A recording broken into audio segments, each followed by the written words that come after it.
La herencia del ballet en el mundo moderno, estereotipos e interseccionalidades de sexo, género y clase. La mayoría de los historiadores de la danza están de acuerdo en que a pesar de que el ballet tiene sus orígenes en el siglo XVII, es en el siglo XIX cuando esta forma de arte comienza a tener la mayoría de las características que conocemos hoy. El comienzo del ballet romántico, el clásico, los grandes actos blancos, el uso de la zapatilla de punta, etc.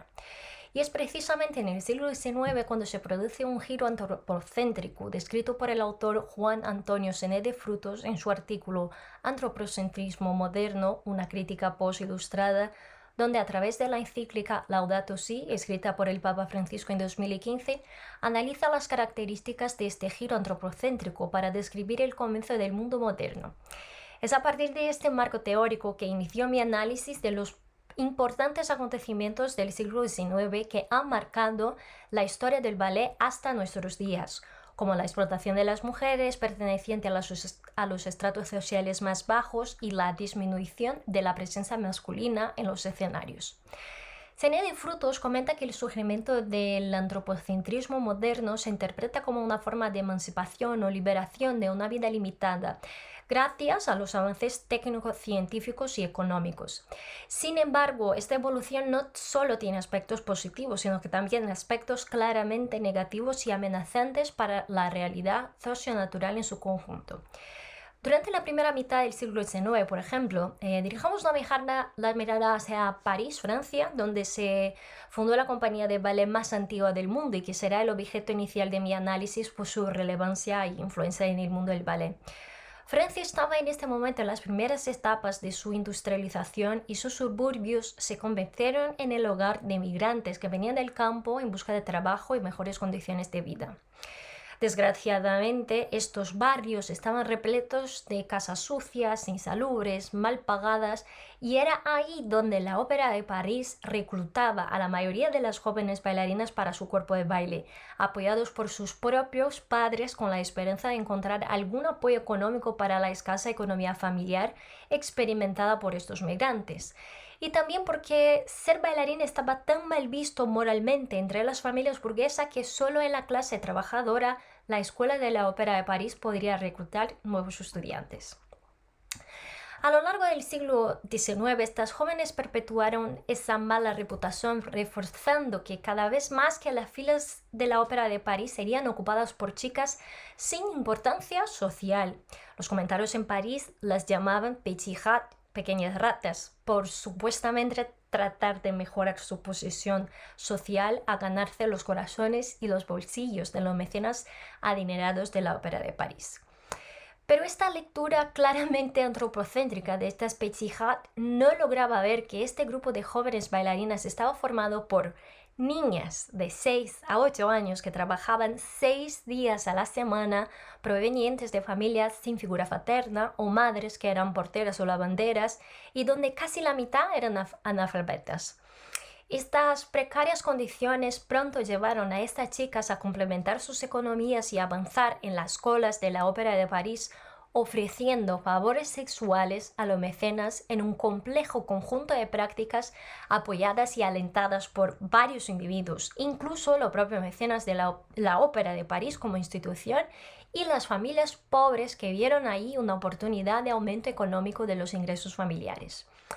Un ejemplo de este conjunto de prácticas fue la creación del Foyer de la Danse, que alcanzó su apogeo entre 1920 y 1880. Era un lugar donde los mecenas podían tener libre acceso a estas jóvenes bailarinas expuestas a relaciones de abuso de poder en la parte de sus mecenas que les protegía y les ofrecía la oportunidad de recibir clases de ballet e influir en las decisiones del directorio de la Ópera de París a cambio de favores sexuales. A la edad de 13 años, estas niñas ya estaban agotadas y eran consideradas viejas por permanencia de este contexto de explotación que muchas veces las obligaba a buscar en la prostitución callejera como forma de seguir sobreviviendo.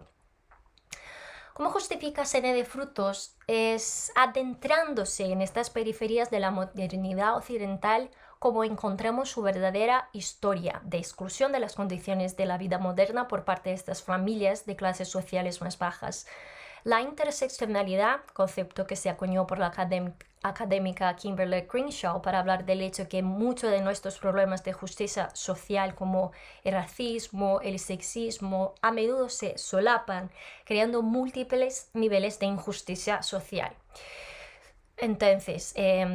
esta interseccionalidad entre género y clase social que vivían estas jóvenes bailarinas las dejaban totalmente invisibilizadas de su propia humanidad y de su valor como persona en una sociedad que todo el valor en sí de lo vivo es desplazado hacia el valor de útil, y eso trae un uso desordenado de los mismos seres humanos, implicando una clara injusticia, como se cita en la encíclica del Papa Francisco.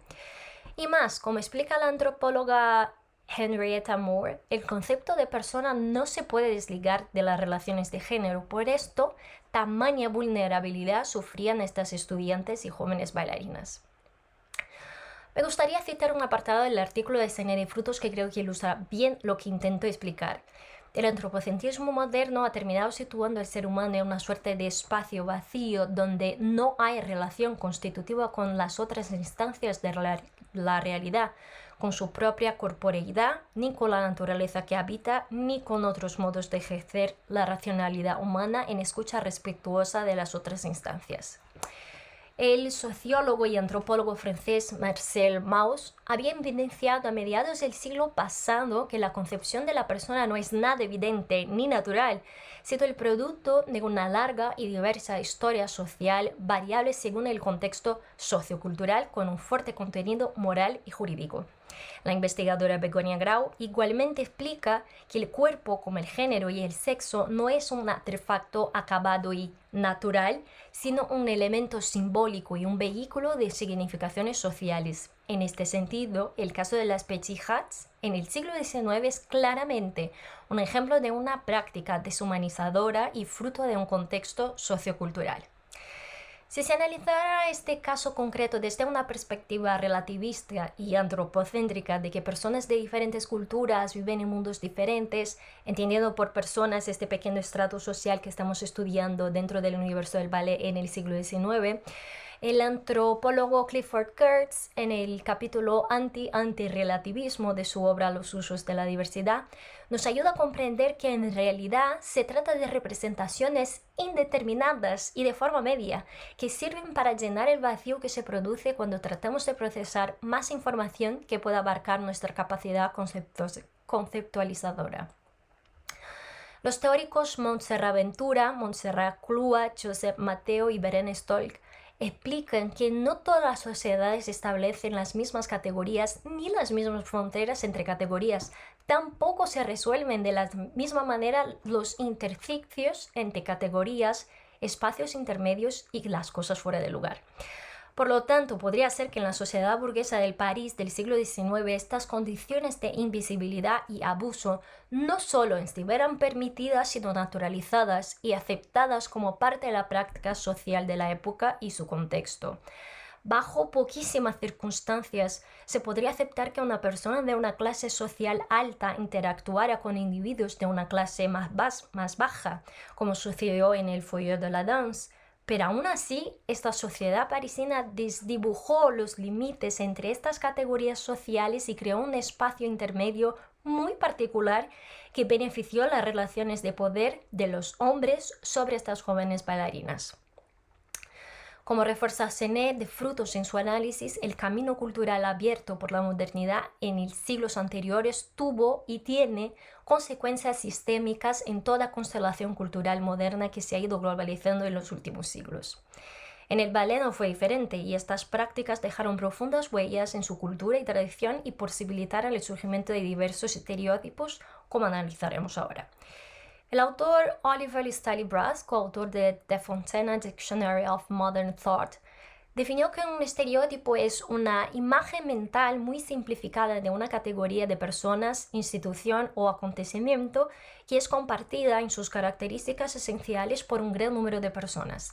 También resalta el autor que los estereotipos van frecuentemente, aunque no necesariamente, acompañados de prejuicios.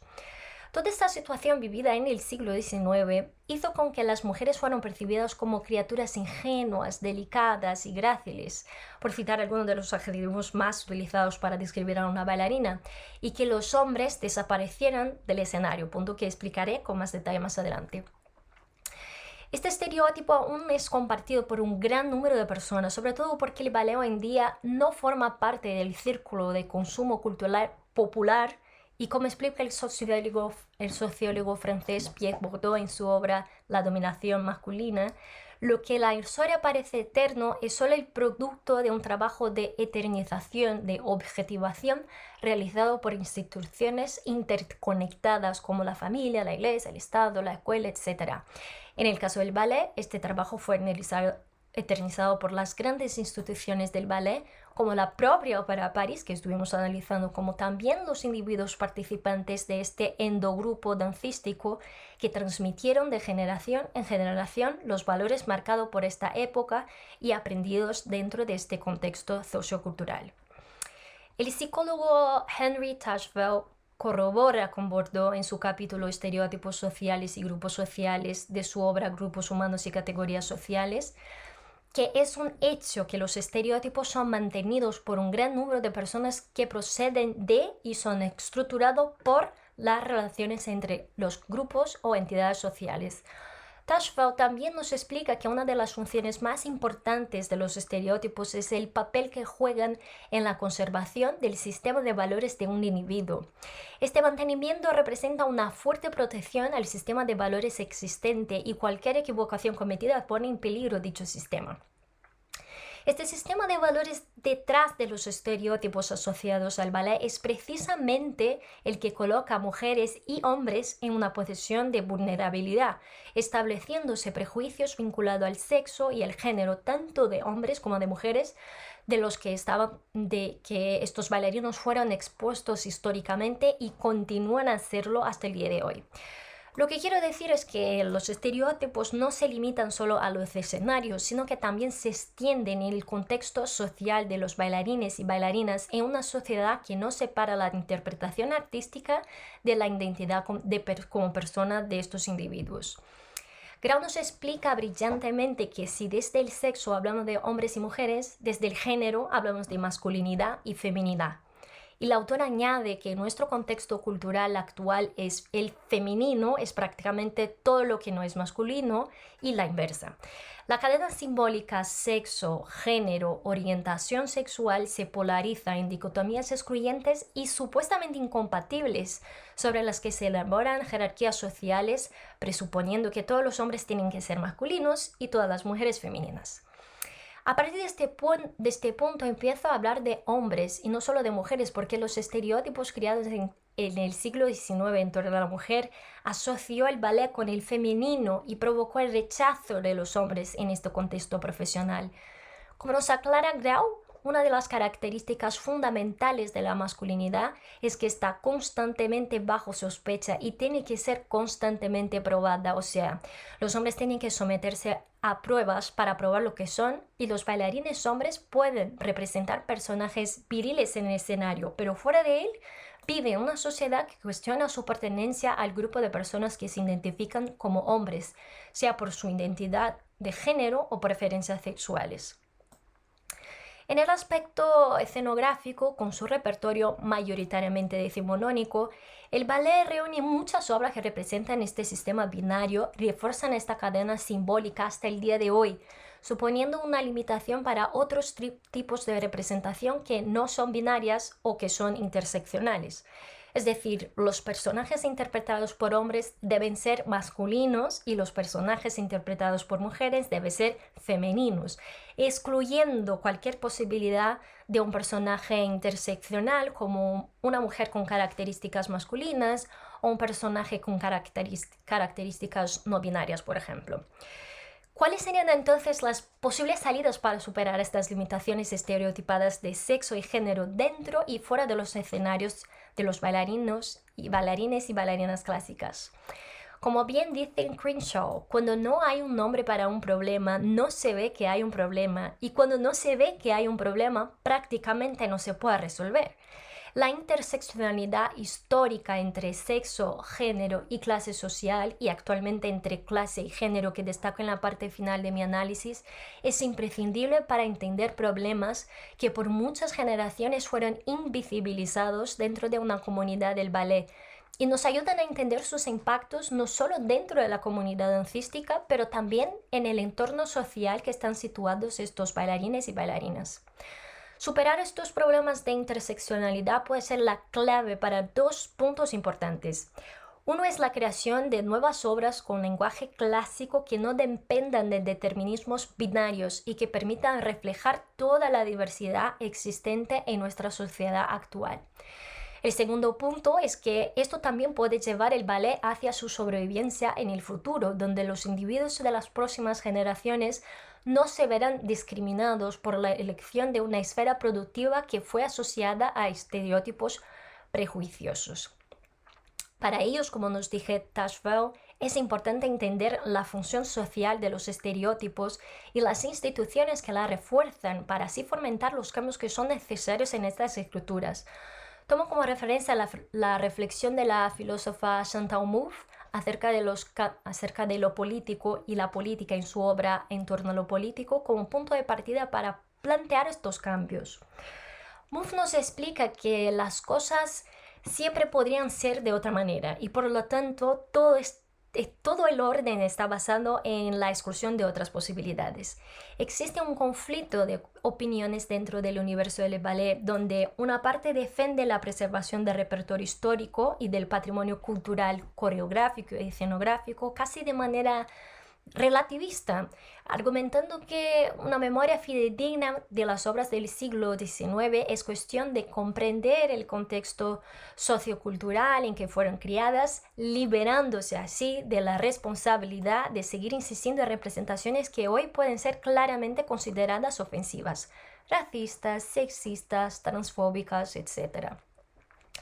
Por otro lado, hay un grupo de personas que defienden que estas obras pueden y deben conservarse, pero no sin una mirada crítica y actual que respete el avance de las cuestiones de sexo, género, raza, etnia y clases sociales, así como la interseccionalidad entre estos factores. Como defiende Mouffe, una sociedad democrática, liberal, pluralista no niega la existencia de conflictos, sino que proporciona las instituciones que les permiten ser expresados de modo adversarial.